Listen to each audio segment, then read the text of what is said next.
Thank you very much, first of all. All right, today we have the pleasure to have with us Professor Manuel Pastor from Universidad Politécnica de Madrid. You don't, I mean, it's useless to present you, everybody knows you, but that's not the point. The point is like to have a little chat about landslide related issues. I'd like to start with a question on what you're currently doing now. I mean, what are the main topics you are currently addressing in your research on landslides? Well, the main current topic I'm addressing now, it is the modeling. I have been modeling for a long time. And modeling for me is, first of all, is mathematical modeling, because you need a mathematical model to understand what's the physics of the problem. And then you have the constitutive equation or the rheological model, and finally you need the numerical model. Once that you have produced the model, including the three ingredients, you need to calibrate it, for which we have some analytical solutions, and then we have some laboratory tests. And then we have something that I'm very happy to do with you, with is finding cases and working together to apply models to cases, because in this way we are improving the models, and I think something that it is beneficial for both sides. Absolutely, no. You gave me the right also link for the next question, because you've been working at many cases. I mean, you've been involved in many case studies. Back analyzing case studies, but even you know, as a consultant for many projects.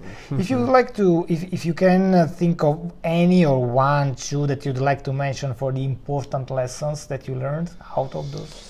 Well, there are many. I think that the main examples are those from which you are doing something wrong. And then, thanks to what you are doing, you are able to discover that you are doing things that are wrong, and then to improve them. So I have two things. The other case is also interesting, because we are developing very complicated, very sophisticated models, and then sometimes you only need things that are much simpler. So these are two examples. Regarding the first example, is something that we were doing for an analysis in Hong Kong, in which we were studying a case in which there was water outflow in a channel causing a debris flood, and then our model was predicting that all the flow was going out of the model for one place, and it was very far away from reality. We were using a very nice digital terrain model, and then at the end the reason was that we were not taking into account the streets, the walls in the streets, and so at the end we discovered that we were doing things wrong, just not for looking close to reality. So that means that when you are modeling, if you can go or you can look at pictures or whatever and visit the place, the most important thing. So this is something that I learned from that lesson. And the second thing, it was very fantastic, because it was a landslide falling into a reservoir. The shape of the reservoir was very elongated, and then people was very anxious, because it was a dam which was going to be built by the Spanish Ministry of Public Works and Environment, and they moved the dam from far away from a village to very close to the village. Then the mayor of the village was really worried and was trying to find every single problem the dam in this particular location could cause to his village. And I absolutely agree. I was working for the other side, but you have to defend your people. This is something which is very clear.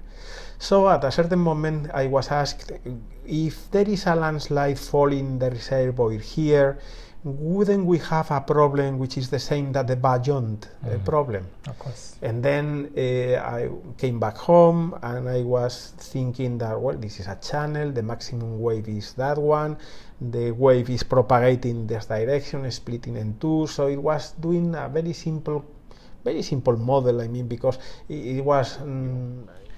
Okay, sorry, we had a technical problem, I guess possibly we fix it.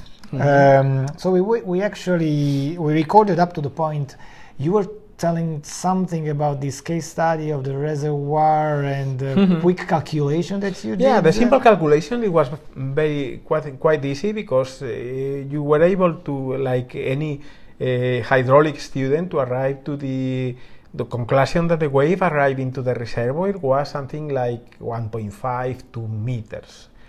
But the people, I mean the ministry people, they say no, we need very serious computations because something more precise. We want to hire your group for 3 years, so do these computations for us. You were happy, I guess. Yes. We started developing models for the landslide, for the propagation of the landslide, for the wave propagating the reservoir.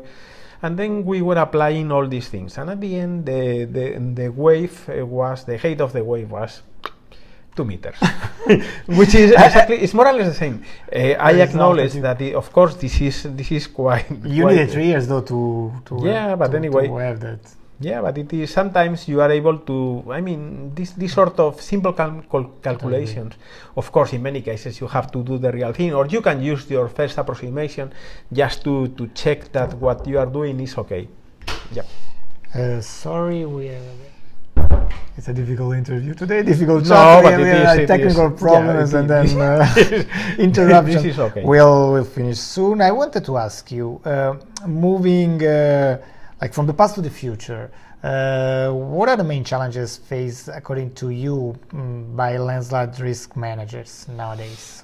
Okay, so this is twofold thing. First of all, what the researchers are doing, because we are far away still to arrive, what we know now is quite important. However, we are applying separate models to triggering and propagation. I think that the future is using a single model because the material is the same, and then to deal with the whole problem.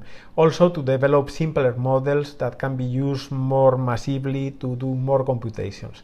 Then providing results to the people who is taking decisions, I think this is quite important. But the people taking decisions in many cases belong to administration. And then we have to enforce or to help that people belonging to administration is able to understand what we are doing.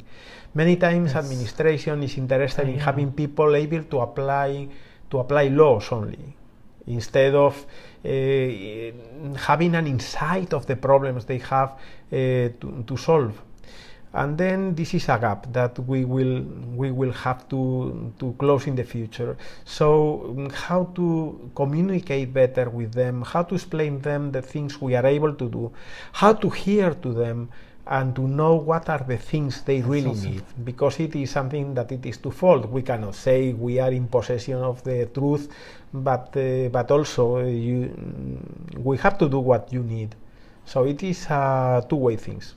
Of course, you are from Spain and you are saying these things based on your experience, but I'm from Italy, and it's the same. These words resonate really very much.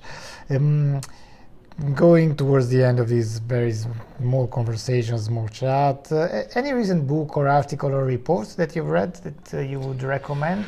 Yes, I think, well, the thing is that things are very specialized, but if I try to think in something that it is general and it is of interest to more general students dealing with landslides, I have very much appreciated a book by Jacob and Hunger about landslides. It's written by a community which is not ours, it's American writers rather than European, but it is quite interesting. I think that it is giving a very nice overview to people who wish to enter a little bit this domain.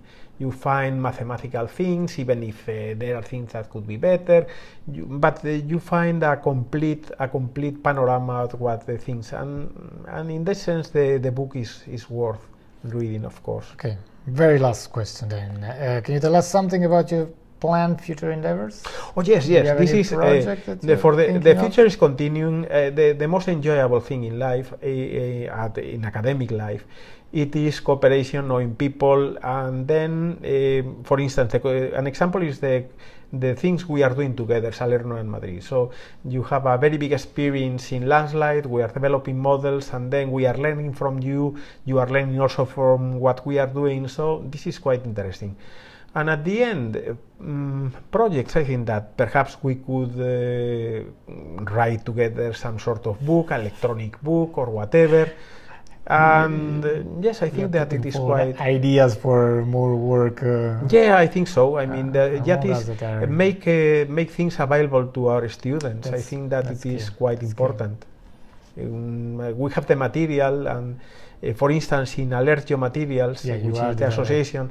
At the moment, with the president, sorry. Yeah. No, but this is okay. But one of the aims is to produce books that students can access from everywhere in the world without any condition. So all the courses are there. And one possible thing also is to launch a journal which is in Alert, which is Alert Archive of Geomechanics, an open journal for geotechnicians, for researchers, and so.